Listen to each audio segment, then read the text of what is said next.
The war in Ukraine continues to escalate. Fighting has intensified in the east with hundreds of clashes reported in a single day. Ukrainian forces have achieved a symbolic victory by retaking the village of Pishchain near Pokrovsk. However, the human cost of the conflict remains immense. Russia continues its relentless aerial assault on Ukrainian infrastructure. A barrage of missiles and drone attacks targeted Mykolaiv, heavily damaging a thermal power plant and leaving 100,000 residents without power.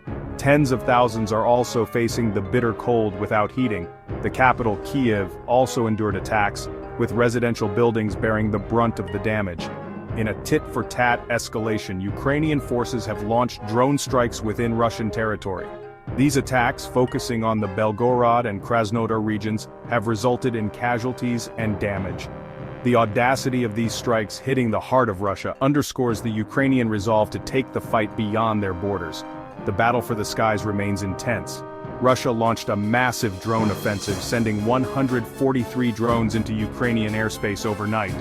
Ukrainian air defenses, bolstered by Western support, managed to neutralize 95 of these drones. The remaining drones, however, demonstrate Russia's capacity to inflict damage and maintain pressure on Ukrainian defenses. The diplomatic front of the war remains as volatile as the battlefield itself. The US-Ukraine relationship, once a bedrock of support for Kyiv, is showing signs of strain. President Zelensky's decision to halt a rare earth minerals agreement with the US, citing unfavorable terms, has drawn criticism from the White House. Zelensky, facing internal pressure and mounting military challenges, has voiced concerns about the implications of waning US support. He fears that any perceived weakness could embolden Russia and undermine the collective resolve of NATO. Adding to the tension, Zelensky has categorically rejected any peace deal that compromises Ukraine's territorial integrity. International efforts to find a peaceful resolution to the conflict are intensifying. U.S. Secretary of State Rubio has hinted at upcoming talks in Saudi Arabia, potentially involving key players like France and Germany.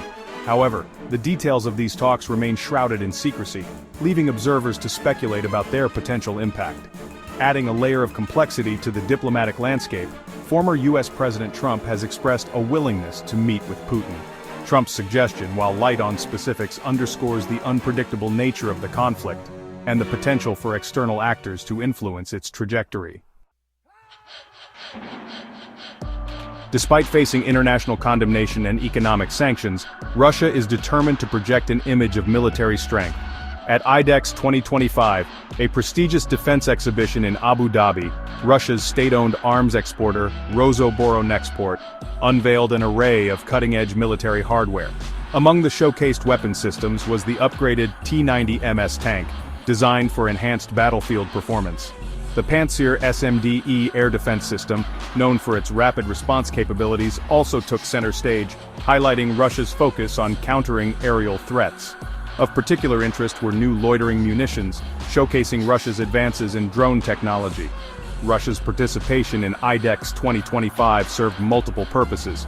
It provided a platform to showcase its latest military innovations, attracting potential buyers and bolstering its image as a leading arms exporter. Moreover, the event allowed Russia to demonstrate its ability to adapt and innovate, incorporating lessons learned from the ongoing conflict in Ukraine into its weapons development programs. The event also highlighted Russia's continued success in the global arms market.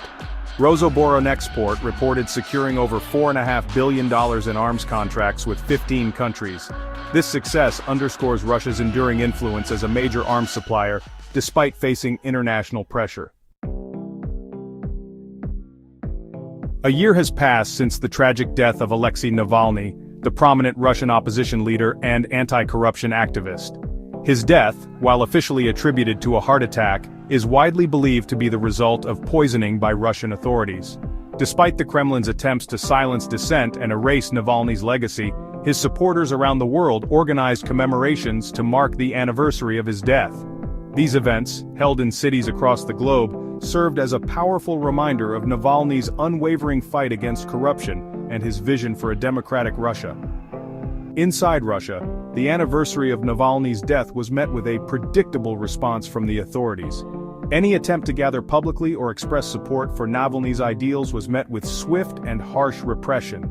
The ongoing persecution of his supporters, coupled with the systematic dismantling of independent media and civil society organizations, paints a bleak picture of the state of human rights and political freedom in Russia. The legacy of Alexei Navalny continues to inspire hope and defiance, both within Russia and beyond its borders.